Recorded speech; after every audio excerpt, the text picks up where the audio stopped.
Praise the Lord. The best wishes to you and your family members in the name of God. దేవుని నామమునకు మహిమ కలుగును గాక. దేవుని నామం పేరట మీకును మీ కుటుంబ సభ్యులందరికీ శుభాలి వందనములు.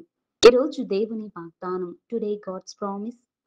నా నామమును జ్ఞాపకార్థముగా నుంచు ప్రతి స్థలములోను నీ యొద్దకు వచ్చి నిన్ను ఆశీర్వదించెదను. నిర్గమాకాండము 20వ అధ్యాయం 24వ వచనం. In every place where my name is remembered I will come to you and bless you. Exodus chapter 20 versus 24. క్రీస్తునందున్న ప్రియమైన సహోదరి సహోదరులారా, ఈ ఉదయకాల సమయమున దేవుడు మాట్లాడుతున్నాడు. చూడండి, నా నామమును జ్ఞాపకార్థముగా నుంచు ప్రతి స్థలములోను నీ యొద్దకు వచ్చి నిన్ను ఆశీర్వదించదను అని దేవుడు తెలియచేస్తున్నాడండి. చూడండి, దేవుని నామాన్ని అబ్రహాము ఏ రీతిగా అయితే జ్ఞాపకార్థంగా అనునిత్యం ప్రార్థనా బలిపీఠం వద్ద దేవునికి ప్రార్థిస్తున్నాడో, అబ్రహాము ఎక్కడెక్కడైతే ప్రార్థనా బలిపీఠం స్థాపిస్తున్నాడో అక్కడికి వచ్చి నిన్ను ఆశీర్వదిస్తాను, నిన్ను నీ కుటుంబాన్ని అని దేవుడు వాగ్దానం చేసి ఉన్నాడు. మరి అయితే ఎవరైనా దేవుని నామాన్ని గణపరుస్తూ ఆయన నామాన్ని కీర్తిస్తూ ప్రార్థనా బలిపీఠమును స్థిరపరచుకుంటారో తమ జీవితాలలో దేవుడు తప్పకుండా అద్భుతాలను జరిగించగలడు.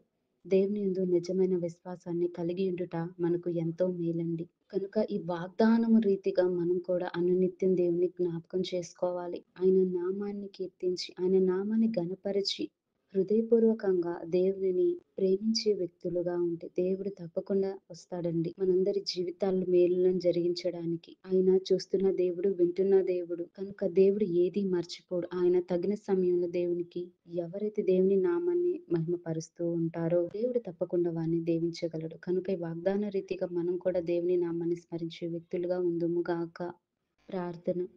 మహోన్నతుడా, సర్వాధికారి, సర్వసృష్టికి అధికారకర్తవైన మా తండ్రి దేవా, నీకు వందనాలయ్య. ప్రభువా, ఎవరైతే నీ నామాన్ని కనుపరుస్తున్నారో, అబ్రహామును ఏ రీతిగా అయితే ప్రార్థనా బలిపీఠం సిద్ధపరచుకున్నాడో దేవా, తనని ఏ రీతిగా ఆశీర్వదించావో అట్టి రీతిగా మమ్ములను మా కుటుంబ జీవితాలను, అదే రీతిగా వాగ్దానం వింటున్న ప్రతి కుటుంబ జీవితాలలోను దేవా, నీ మేలులను, నీ ఆశీర్వాదములను ప్రతి ఒక్కరి ఎడల కుమ్మరించమని, నీ యందు విశ్వాసం కలిగి ఉండే కాపుదల ప్రతి ఒక్కరికి దయచేయమని కోరుతూ యేసయ్య నామమున అడుగుచున్నాను తండ్రి.